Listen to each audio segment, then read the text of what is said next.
You're tuning into Black and White Sports on YouTube. The no-holds-barred truth on sports. The main event starts. All right, Black and White Sports reporters. Well, there was no way in hell I was not going to make a video on this.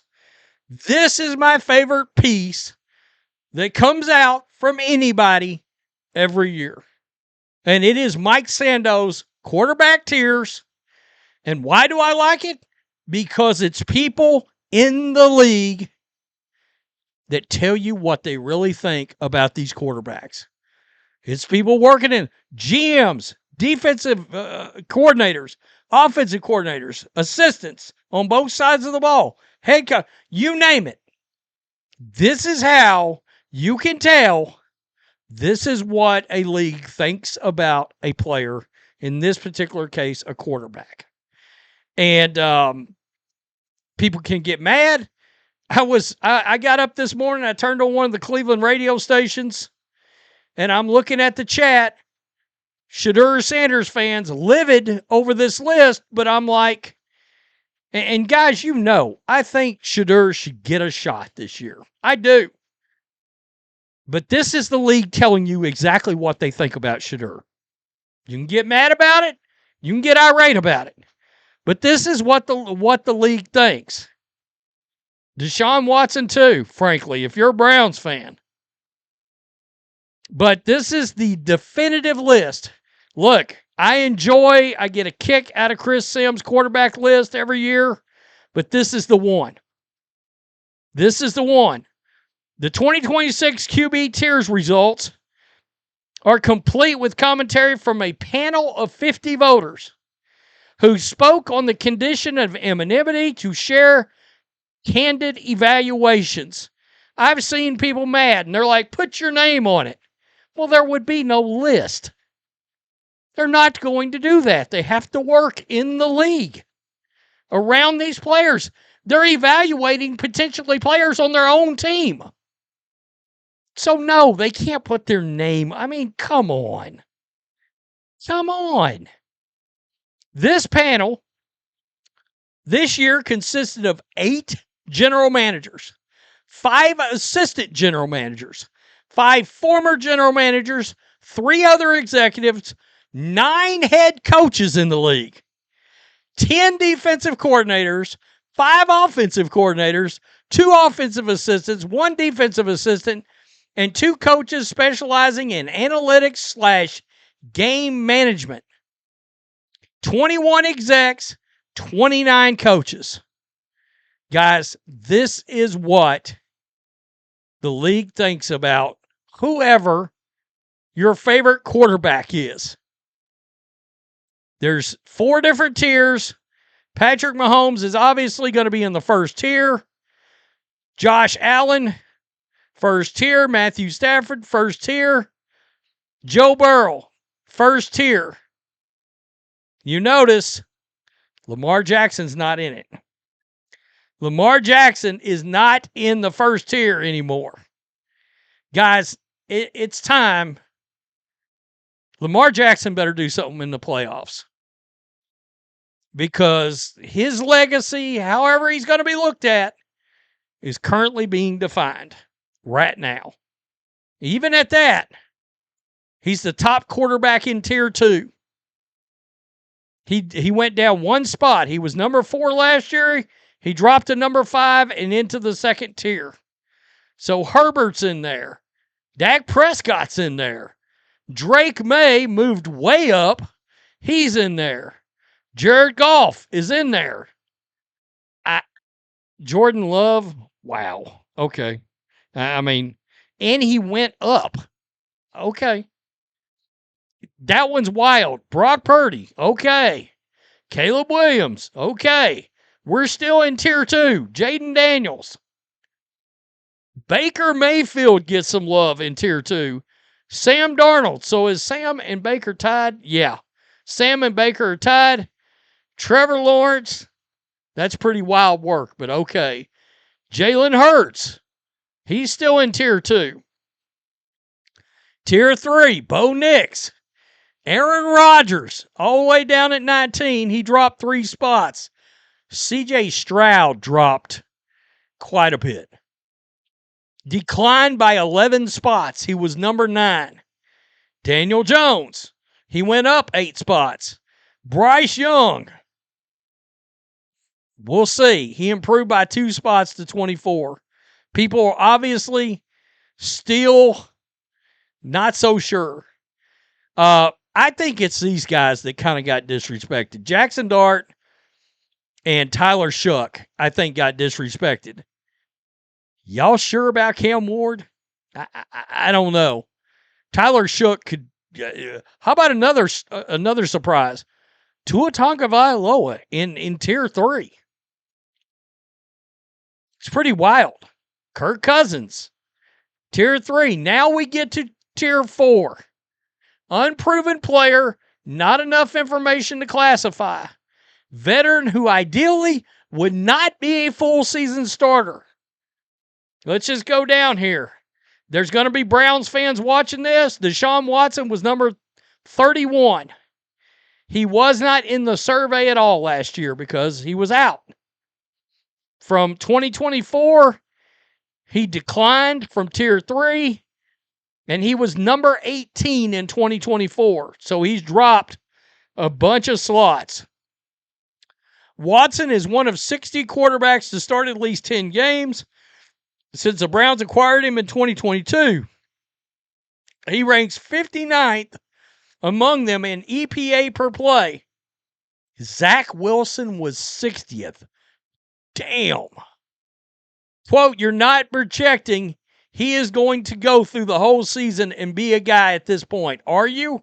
Wow. Wow. So they're saying, you really think he's going to make? He's not. New coach Monken's offense is a little more look over here, read the whole field, as opposed to reading coverages. A coach said, that is better for Deshaun and for Shedeur. Interesting. So let's just look. Guys, hard to believe. Look at Deshaun. Tier 2, Tier 2. Tier 1, Tier 1. Tier 2, Tier 2. Tier 3, Tier 4. So he's in the last tier now. Let's scroll down. The one everybody's wanting to know about, Shedeur Sanders. By the way, there is no number 36. Shedeur Sanders came in dead last on this list. Dead ass last. Tier 4. He got one vote for Tier 3, 37 votes for Tier 4, Tier 5, which he doesn't even have on here, he got 12 votes lower than Tier 4. Let's see what the league thinks. Sanders gets his shot under Monken, although without any guarantees he'll be the starter in Week 1 or any time thereafter. Quote, Todd Monken is a great reset in the same way Ben Johnson was a great reset in Chicago. This voter, an offensive coach, said, Shedeur gets a fresh start with a no-nonsense, offensive-oriented coach who did a really good job with Lamar Jackson. The voters said, will be for Sanders to attack his second season with a mindset he didn't seem to possess as a rookie. Damn. Quote, if Shedeur is really invested in himself to be a professional quarterback, studying the playbook and knowing his assignments and being able to get the offense in and out of huddles at an efficient clip, which he could not do last year, then there might be some upside. Might be some upside. Sanders was one of 37 quarterbacks to start at least 7 games. He ranked last among them in EPA per pass play, right behind McCarthy and Cam Ward. Quote, he's inaccurate at all 3 levels, an executive said. I can't tell if he's going to get better, but there's a huge gap between him and competent quarterback play. Wow. A huge gap between Shedeur Sanders and competent quarterback play. A dozen voters place Sanders in tier 5. Quote, I'd sleep like a baby if I got to play him every week. Wow. That was from a defensive coordinator. Holy shit. Another defensive coordinator offered more specifics. Quote, he's not an on-time player. He can't really read through the coverages. He's a little bit heavy-footed, this coordinator said. He is thicker and harder to tackle than expected, but you shouldn't lose him. You shouldn't lose to him. So he's saying you should not lose a game to Shedeur Sanders. Wow. One head coach sounded relatively positive. Quote, I thought he was all right. Better than expected, this coach said. They did a good job with him of making the game simple. And I thought Shedeur played with a chip on his shoulder. So he's got one coach out there. Question is, who's that coach? Because we've often wondered, if he doesn't win this job, is Shedeur on the trade block? Who's that coach? Coach talked pretty good about Shedeur. Those two defensive coordinators did not. They're like, bring it. We'll play you every day of the week, twice on Sunday. Dead ass last. And 12 out of the 50 tried to drop him out of the list completely. Wow. 12 tried to drop him entirely out of the list. And then you got one that put him in tier 3. Who's that dude? Is that the coach that actually kind of talked positively about him? Maybe.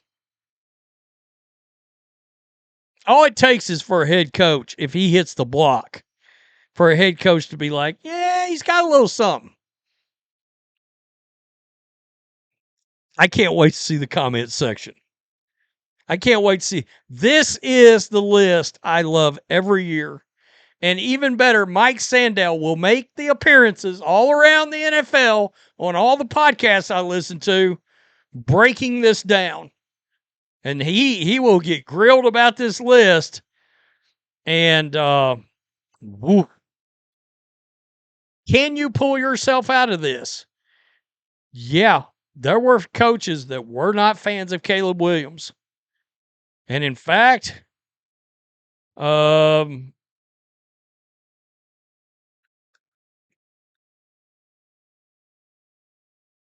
me see. Caleb Williams is 11th on the list now. He improved by 12 spots. So that tells you that out of this collective 50, whoever it is, they felt 12 spots better about Caleb Williams after last year. I've said I thought he looked pretty good myself last year. He's got to get more accurate. But playmaking, the arm, it's hard to dispute that part. Tell me what you think. Peace. I'm out. Till next time. Thanks for watching the show. Be sure to like, comment, and subscribe. Be sure to tune in next time on Black and White Sports.